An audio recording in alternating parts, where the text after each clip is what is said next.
The article I did was on whether or not a manualized treatment can be functional. The article had a lot of interesting points that I'm looking forward to discussing. It first kind of started out going over some of the criticisms of PCIT that people often have, which interestingly enough, most of it seems to be mostly misinformed or based on not a complete understanding of what PCIT is. And so it highlights how a lot of people who are behavior analysts or into ABA have an issue with the manualized nature of PCIT because they feel like it leaves out a lot of the best practices of applied behavioral analysis. And so, they say, or they think that PCIT is not individualized to, individual needs of clients. It lacks any structured functional assessment methodology. And again, we know that as I'm saying this, you might think, as I was thinking when I read the article, wait a second, that's not really true. And we're going to get more into that in a second, but it's too parent focused.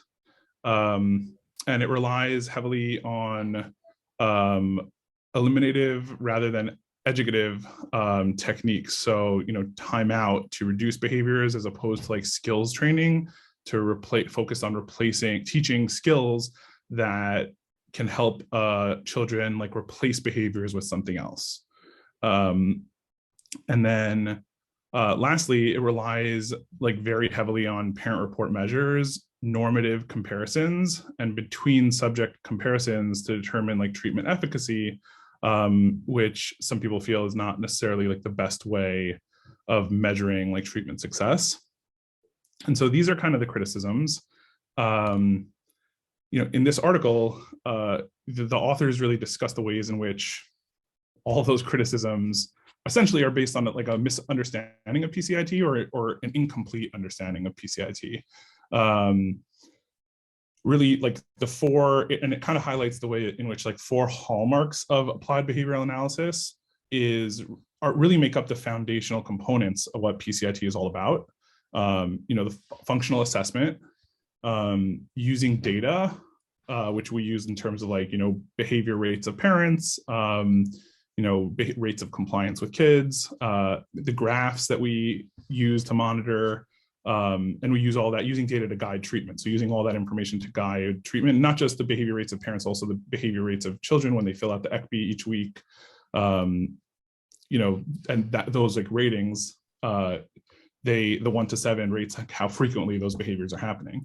And so we're using that to guide treatment, and then addressing functional equivalence to avoid symptom substitution. So we're going to get more into that, but essentially when they said we're not really teaching skills, we're focusing on eliminating behavior but not teaching what kids can do differently, we really do that in PCIT. We just do it differently. We're not necessarily actively focused on teaching skills, but we are positively reinforcing the opposite behaviors.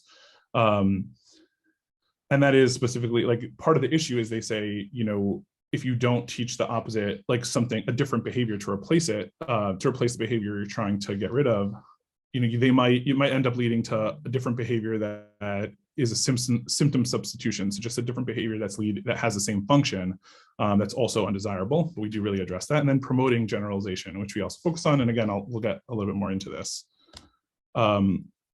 So functional assessment, the first piece, even though there's not necessarily a structured or formal functional assessment in the way it's classically done, but there's a lot of informal functional assessment, both before treatment even gets started with DPICs and the initial assessment that you're doing, and throughout treatment. You're almost constantly assessing what's going on here, how, what prompted this behavior, how are you responding to it? And when you're doing that, the reasons that we try to ask those questions and the reasons that we observe in real time is to really find out what's maintaining this behavior, what is the function the behavior is serving. And so, we do that pretty consistently throughout treatment. And we use that very actively to guide our treatment, our treatment and our treatment decisions, essentially of every single session. And so we're getting, and this is giving us, like, the way that we kind of do this each and every single week, it allows us to know if the treatments that we're implementing and the interventions that we're implementing are really effective. And also we get to test in real time whether our functional assessment, like, actually makes sense and is valid, right? We can form a hypothesis based on what the parent is telling us and what we observe in the DPICs, both at the beginning of treatment and at the beginning of each session. And then during coaching, we have a chance to test that out, right? Like, so if we're, let's say, for example, we assume, based on what everyone's telling us, we have a hypothesis that a certain behavior, the function of it is attention seeking.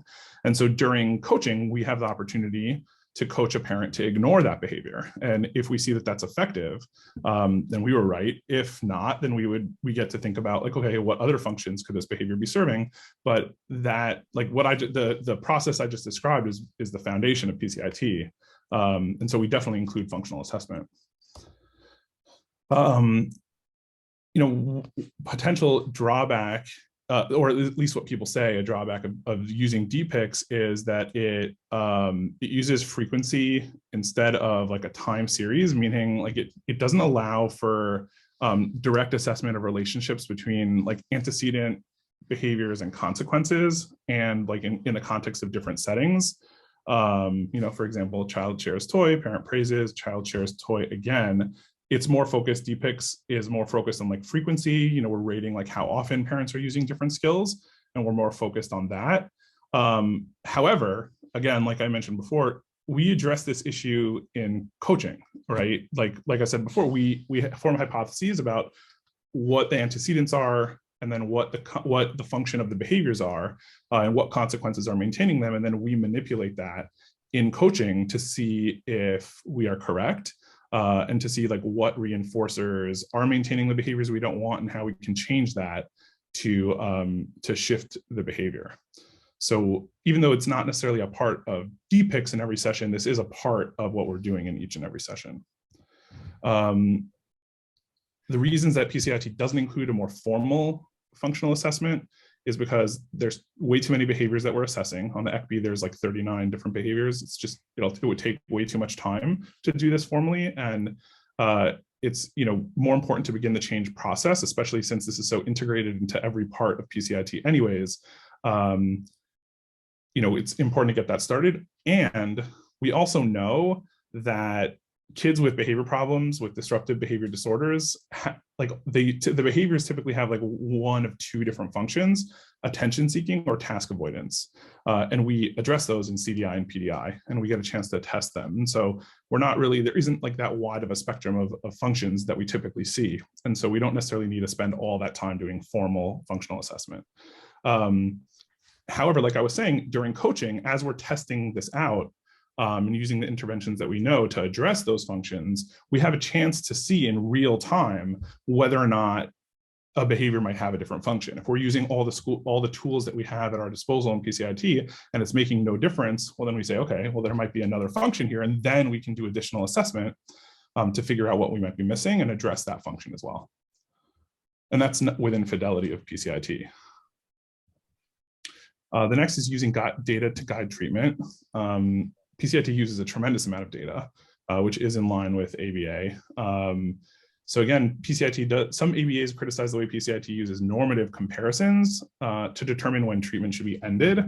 Meaning we end when behaviors are within normal limits. But the truth is, we actually use an individualized assessment as well, and normative assessments. We're not only using the ECB, we're also using DPICs. We also know that we check in with, we don't end treatment before parents tell us that they're comfortable and they feel confident in their ability to use skills. And so we really do, again, this critique is essentially based on a misunderstanding of PCIT and the way that it works. This also enables PCIT clinicians to make decisions throughout treatment based on both objective and subjective data. So the fact that we're using normative data allows us to have like an objective measure beyond just like what we're observing, which you could argue allows us to tailor treatment and individualize treatment even better. More data is never bad. So this is actually useful.